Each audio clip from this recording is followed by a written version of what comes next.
zbornika naslovom Ulice mojega spomina, in sicer zbornika študijske skupine Mestni muzej in Ljubljančani, eni od večjih študijskih skupin in seveda najstarejše skupine, ki deluje v okviru Mestnega muzeja Ljubljana.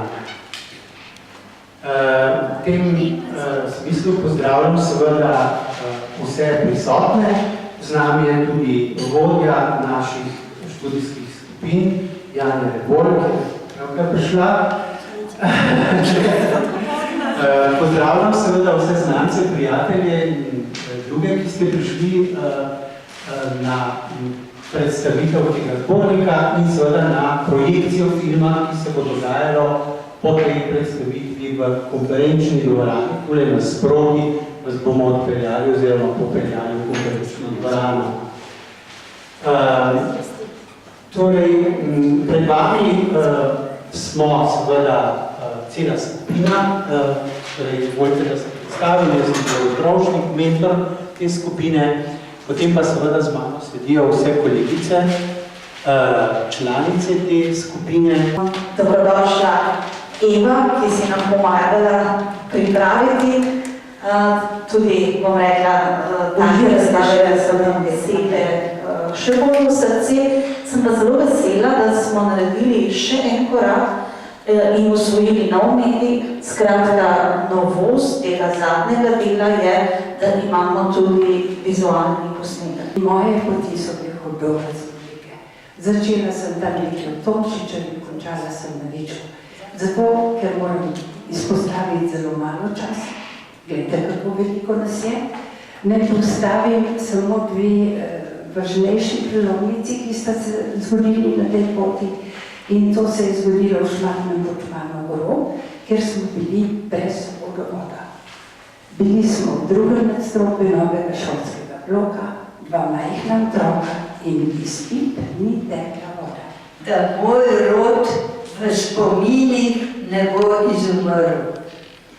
V muzeju, v skupini Ljubljana in Ljubljančani sem že 10 let in to mi je nekaj izredno lepega, da me ohranja še sposobno in da me imajo prijateljice rade.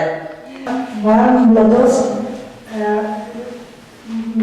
leta sem doživljala v okolici Devane, Rjavčeva cesta, Igriška ulica, Kongresni trg, Šeloburgova ulica, Promenada, torej najboljši center Ljubljane. Vežejo me spomini na prelepi dom na Rjavčevi cesti. Dom je bila vila, ki jo ni več, s čudovitim vrtom in lepo mladost in šolska leta pri Uršulinkah, še pred začetkom konca vojne. Del mojega življenja je potekalo bolj izven Ljubljane, zato imam samo določena obdobja v Ljubljani. To je bilo leto 1956, ko sem stanovala na Poljanski cesti, zraven nasproti Rdeče hiše in hodila na Poljansko nižjo gimnazijo. Kasneje se vračam v Ljubljano leta 1963, ko sem stanovala v malem nebotičniku, to je hiša za dramo, v bistvu v centru vsega dogajanja in še danes je to zanimiva lokacija.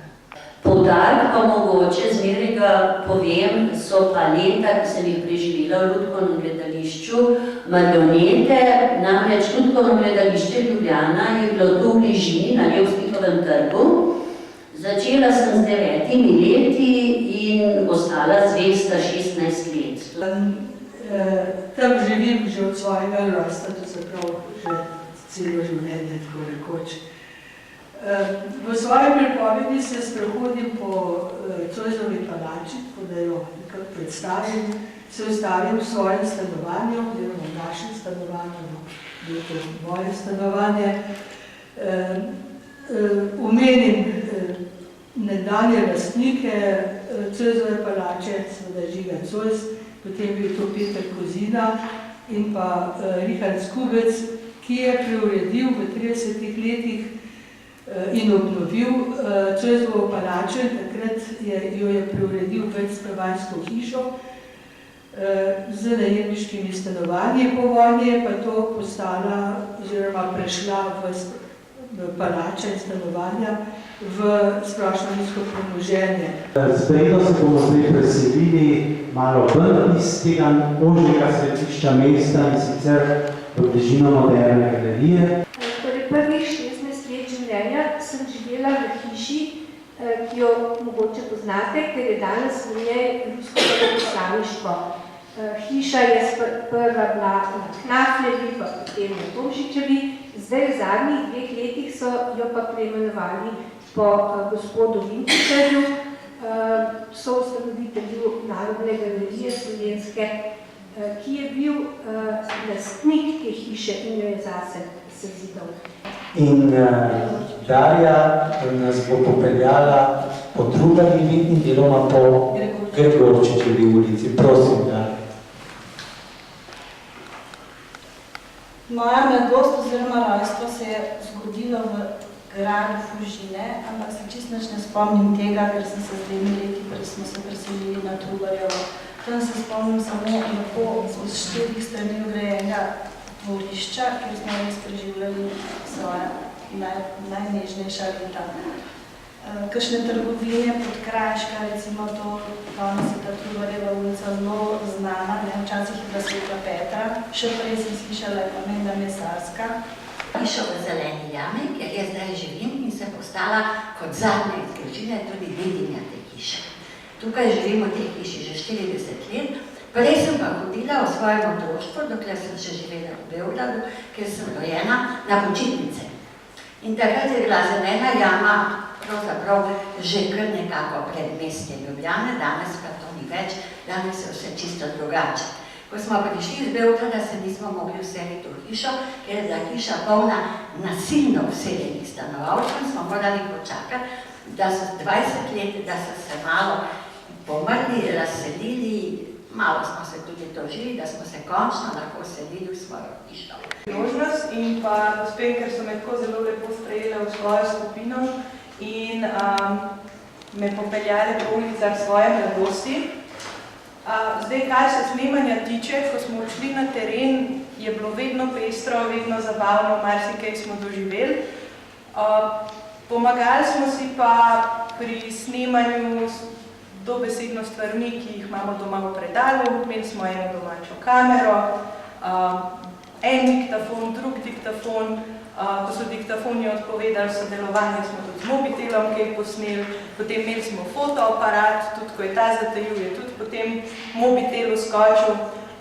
Skratka, vse, kar smo zbrali, smo potem dali v en računalniški lonec, malo pomešali, dodali par začimb in nastalo je 11 filmčkov. Eni so malce daljši, eni so malce krajši, vsi so pa zelo, zelo zanimivi, ker imajo gospe na zalogi res zelo veliko zanimivih zgodb in zabavnih anekdot. No, v bistvu, da ljudje tudi vidijo, ne samo berejo. Tako da še enkrat čestitke, uživajte, pa se potem vidimo naprej. Lepo se imejte. Kot duh po pečenih jabolkih, veter je tulil v dimniku in mala Breda je sanjala svoje sanje. Kasneje je bilo še vse dobro in dolga desetletja je ostal ta okoliš nespremenjen. Jami, eno za skok v višino, eno za daljino, da so lahko vadili atletske discipline in pa tole stezo, ki jo zdaj vidimo. So se prišli sem igrati.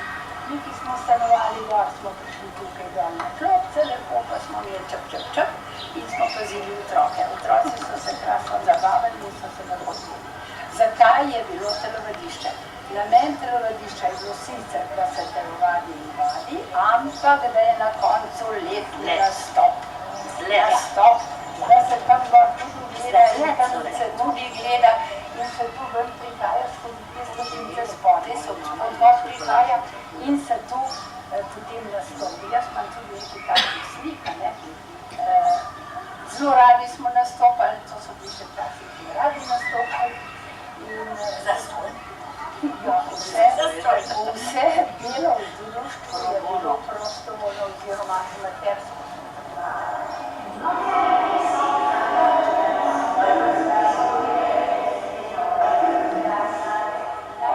Najbolj masovne dejavnosti. Tukaj so te masovne telovadbe, v katerih hodijo tudi naše članice ali pa člani in lahko pogledate na internetu, kako je to mogoče.